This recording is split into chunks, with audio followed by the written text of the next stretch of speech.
च भव्यं च सर्वं यश्चादितिष्ठति स्वर्यस्य च केवलं तस्मै ज्येष्ठाय ब्रह्मणे नमः।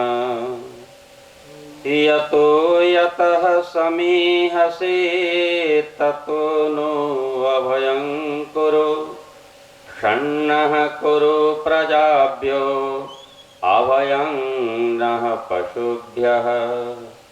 ओम शांति शांति शांति। ओम। श्रद्धेय मंच संचालक माननीय पंडित ज्ञानचंद जी, इस वेदी पर उपस्थित सज्जन महानुभाव, गायत्री महायज्ञ के तीसरे दिवस के रात्रिकालीन सत्र में उपस्थित देवी की भद्र पुरुषों, आदरणीय मातृशक्ति, प्यारे बच्चे बच्चियों और समस्त नगर वासियों,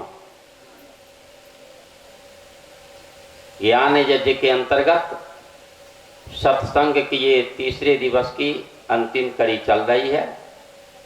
शेष 2 दिन और आपके पास है।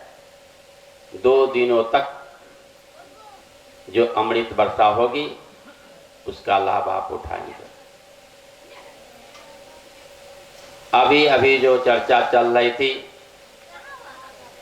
माननीय प्रज्ञा जी के माध्यम से, बड़े सुंदर भजन उपदेश दोनों सुन रहे थे। उसमें तो 3 का सहयोग था ना, इधर ऑर्गन था, इधर नाल है, इधर स्वयं थिया। यहाँ तो एको अहम द्वितीयो नास्ति, अकेले हम हैं और आप हैं।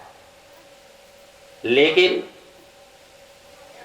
काम की बातें और पाखंड का निवारण जो चर्चा चली, उस क्रम को थोड़ा छूते हुए आगे बढ़ना चाहते हैं। पैसे की बात चल रही थी ना, तो एक कहानी याद है, बड़ी पुरानी, कभी कभी आ जाती है तो आपके सामने रख देता हूं। एक व्यक्ति महाकंजूस लेकिन बहुत पुरुषार्थी था, पूरी मेहनत से धन कमा रहा था, पैसा काफी इकट्ठा कर लिया। बुढ़ापे का समय आ गया, पत्नी भी साथ छोड़ दी, बेचारा अकेला रह गया। बेटा था और बहू थी। बेटा बाहर काम करता था, बहू घर पर थी। अब यह व्यक्ति जो बहुत सारा धन कमा लिया था, रुपए पैसे बहुत ज्यादा हो गए थे, सोच रहा था अब इसका क्या होगा। तो मन में सोचा कोई ऐसा उपाय करे कि हम इसको साथ ले जाए। यहाँ छोड़ेंगे तो सब लूट कर खा जाएगा, इसको साथ ले जाना चाहिए। सारे पैसे को बोरे में भरा और चला गया स्वर्णकार के पास। सुनार के दुकान पर चला गया, आका भैया ये सारा पैसा गिन कर ले लो, इसके बदले में कितना सोना का सिक्का हो सकता है वो हमको दे दो। स्वर्णकार पैसा गिना और गिन करके हिसाब लगाकर 3 सोने का सिक्का उस बूढ़े को दे दिया। कहा कि बस इतने में तुम्हारा पैसा सब बराबर हो गया। कहा कोई बात नहीं, 3 सिक्का हुआ ना, बोझा तो कम गया जाने में, यात्रा में अब दिक्कत नहीं होगी।